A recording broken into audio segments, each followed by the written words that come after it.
I found out about his affair at my own birthday party, the kind of night people spend months planning to look perfect online. He booked the venue himself, a little wine bar downtown with fairy lights tangled across the ceiling, said he wanted it to feel intimate, romantic, unforgettable. It was all of that, just not for the reasons he imagined. She was there too, his coworker, the one he'd told me I was imagining things about. The one he said barely spoke to him outside of meetings. I remember how her hand brushed his arm when she passed him the cake knife. A small thing, quick, invisible to everyone but me. But you know your partner's touch. You know when it belongs to someone else. I didn't confront him then. I smiled, blew out the candles, thanked him for the surprise. I even let him feed me the first slice of cake while she watched. The photos from that night look beautiful. My laughter, his hand on my waist. Her eyes always a little too close to both of us. Betrayal has good lighting if you angle it right. The next morning, I checked his laptop. He'd logged into our shared account to play the party playlist. The messages were still open. Her name, the words, last night was risky but worth it.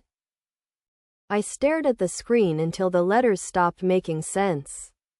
Then I printed everything, every message, every timestamp, and placed them in a folder labeled tax documents, because that's what she was. A deduction. 2 weeks later, I invited him to dinner. Just the two of us. Candlelight, good wine, the illusion of forgiveness. I have something for you, I said, handing him the folder. He laughed, thinking it was a joke, until he opened it.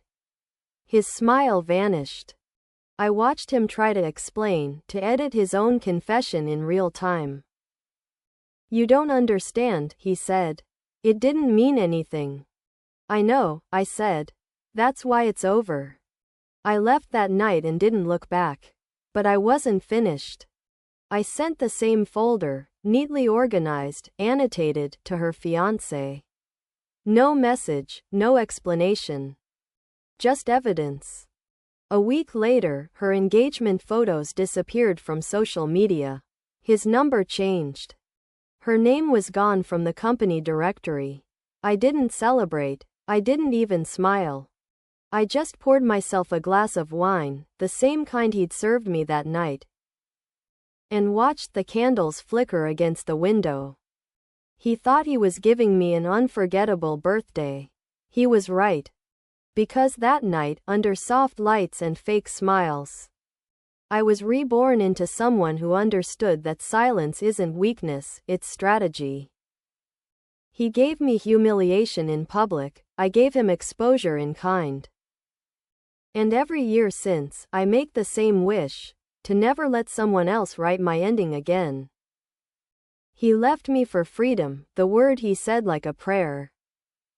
As if the world had been waiting just beyond our front door, begging to know his name. I love you, he said, but I can't breathe here. Here was the apartment I furnished, the bills I paid, the business plan I wrote for us. He wanted to find himself, as if the man I'd built wasn't already standing there in perfectly pressed clothes and borrowed ambition. I didn't stop him. I just watched him walk out with his half of our dream and a full sense of entitlement.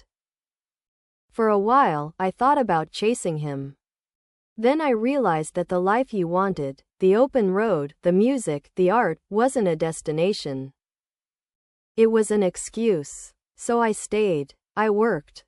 I rebuilt the company we'd started together, removed his name from every document, every file, every pitch. It wasn't vindictive. It was practical, and maybe a little poetic. 3 years later, he found me again. I was standing on a stage at a startup conference, my company's logo glowing behind me. I was talking about innovation, leadership, the cost of vision. He was in the audience, older, unshaven, his freedom worn thin. He waited for me afterward, said my name softly like it might still open a door. You did it, he said. You really did. I did, I replied. You could have too, if you hadn't been so desperate to escape it. He told me he'd been living out of Airbnbs, painting, traveling, chasing something authentic. I looked at him, the same hands, the same eyes, but there was nothing left of the man who once dreamed big with me, just the echo of someone who wanted everything without the weight of earning it. That night, he asked to see my office. I let him.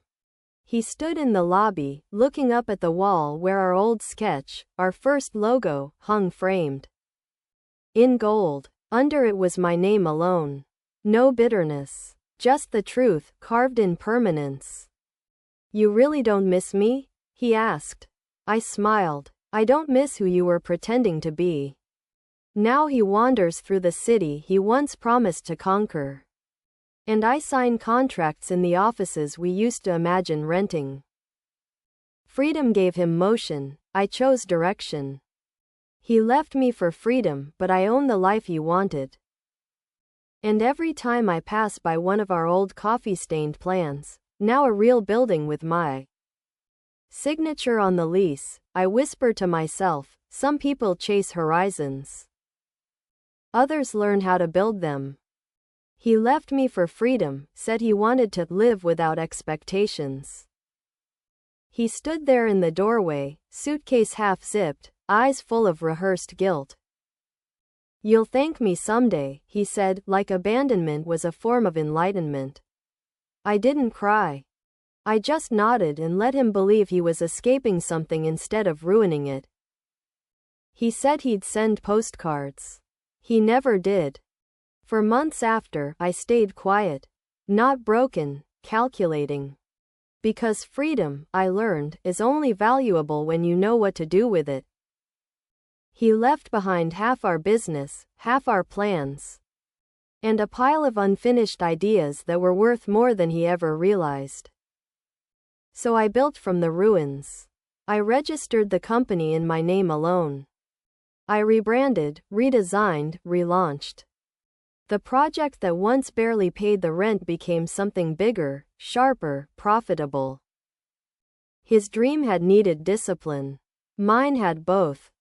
3 years later, his freedom found me again, at a tech convention in Austin. I was being photographed for an interview, standing under a banner that read, Founder and CEO, L. Renard. He approached slowly, wearing the kind of smile people use when they're remembering something they regret. You look amazing, he said. You really made it happen. I smiled. You mean we did, once? He laughed, rubbing the back of his neck. I just needed space, you know? To figure out who I was.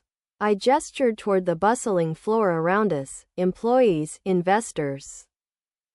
The product that was once just our sketch on napkins. Looks like I figured out who I was too. Later that night, I saw him standing alone at the hotel bar. Staring at the magazine on the counter, my face on the cover, headline bold. The woman who turned abandonment into empire. I didn't go over. He didn't need my words. The silence between us was fluent. Months later, he sent an email. No apology, just a question. Do you ever miss what we had? I replied, no, I became what we planned. You became what we escaped. Now I sign deals in the same cities he once dreamed of traveling through. I live in the apartment he said was too expensive, and drive the car he couldn't afford. I didn't steal his dream, I inherited it by default. He left me for freedom, but I own the life he wanted. And sometimes, when I stand on the balcony overlooking the city lights, I wonder if he finally found what he was looking for. Then I remember, he already did. He just couldn't keep it.